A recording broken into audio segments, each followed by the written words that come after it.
there everyone, I am Celestia Rax and this is the House of C. Welcome, and I hope you are all ready for today as we discuss wedding venues. What do you need to know before going, and what are some questions you should most definitely ask if you are wedding venue hunting this year or even beyond 2021.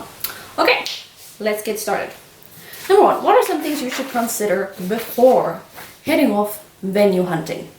Okay, so one of the most important things you need to consider is the amount of guests that you will be taking with you. This is important because if you're having like 80 guests or so, then, okay, this is a dried flower, by the way. I'm just holding it because I wanted something to hold, but yeah, dried flowers.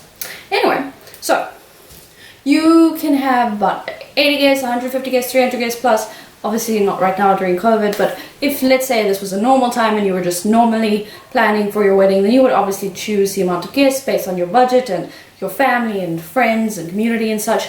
So if you know, and this could just be a ballpark figure, obviously you may not know the exact numbers of guests while you are just starting the planning and you haven't sent out invitations and such yet, but you know based on your own personal life whether you're the type of person who really struggles to fill up like a dinner party or Christmas party guest list, or if you're someone who has so many people you would have to invite and so many family members and so many friends and so many co-workers and such that you would need to invite so many people.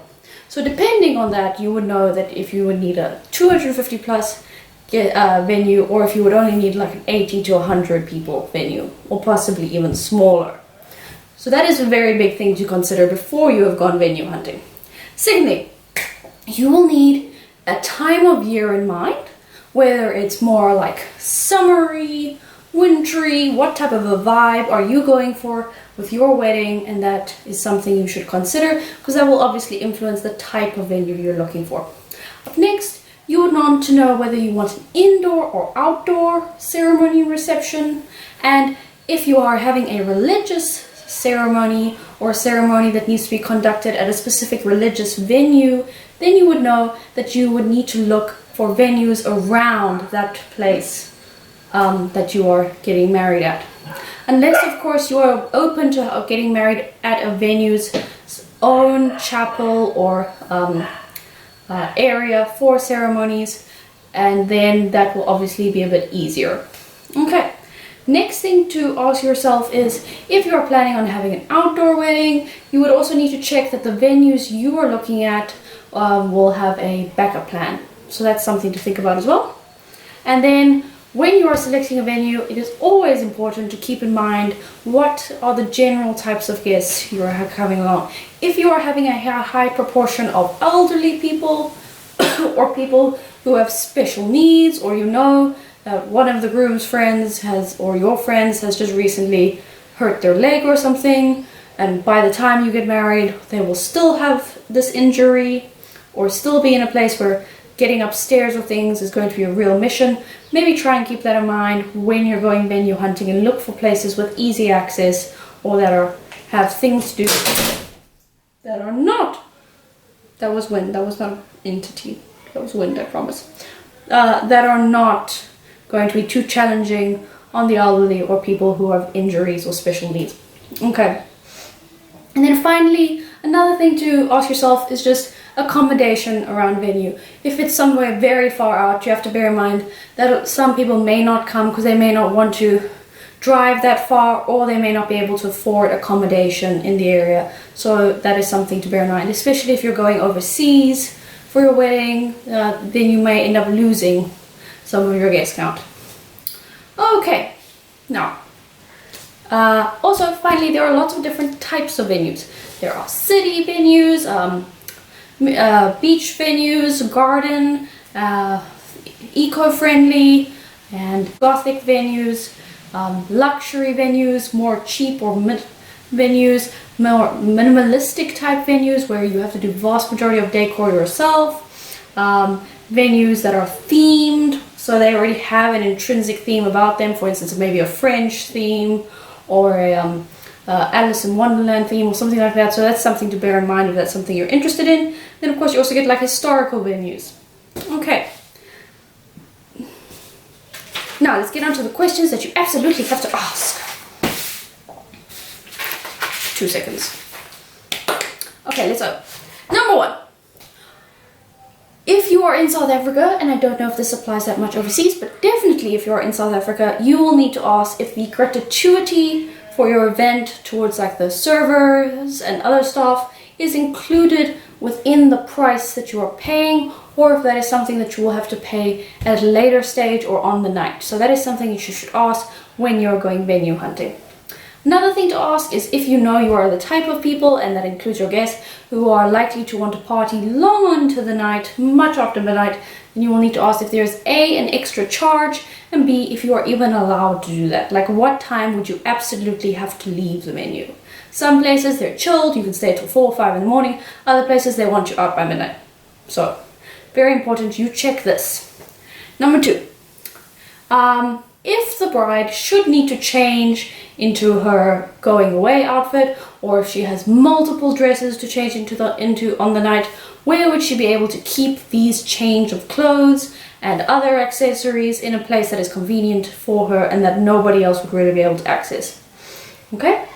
The next, and probably one of the more important questions, is how many other functions does your venue conduct on a day? And when you have the venue, will you have it to yourselves? So you might not like the idea of having multiple weddings on the same day, because what if the other guests don't want to leave and then it's your turn to use the venue? How would it be conducted, and would guests get mixed up? These are all things to worry about.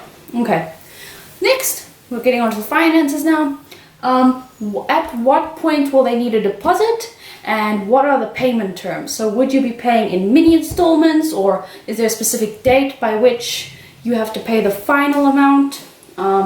It's usually like 2 weeks before the event you have to have the full bill paid in, so that is something you should consider.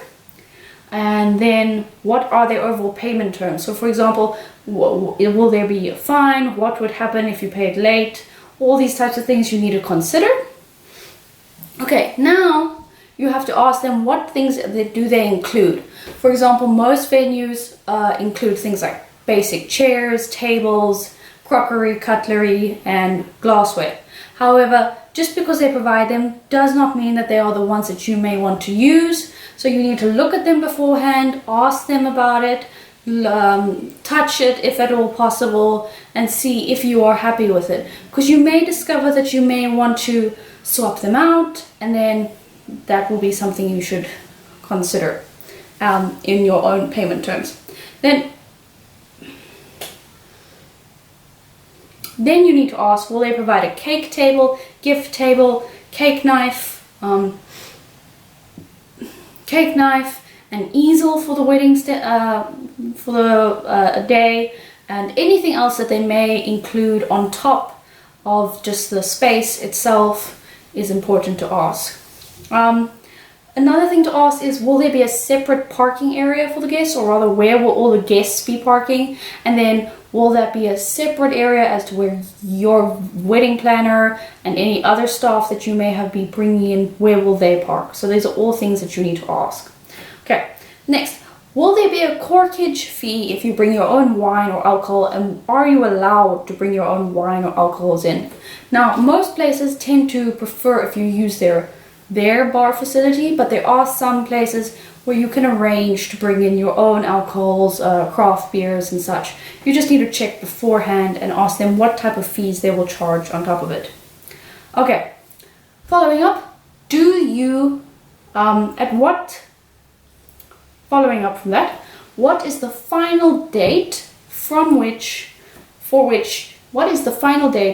you need to have your final guest counts, and obviously all their necessary meal selections. So for example, if you're getting married in October, do you need to have your final guest count by like the 1st of September, mid-September, or just a few days before the wedding? At what point do you need to provide the venue with your final guest count and all their requirements? Okay, following from that, then you can just ask some basic things like, are there any additional charges? Are there any additional charges for the day? And are there any hidden fees in that sense? And then finally, what time is the setup crew allowed to be there, and what time does breakdown typically happen. Okay. And I hope that helps a lot. If you have any other questions or any tips or tricks or questions that you asked that I left out, please let me know in the comments below. Thank you so much, and yeah, I will see you next week Sunday. Bye!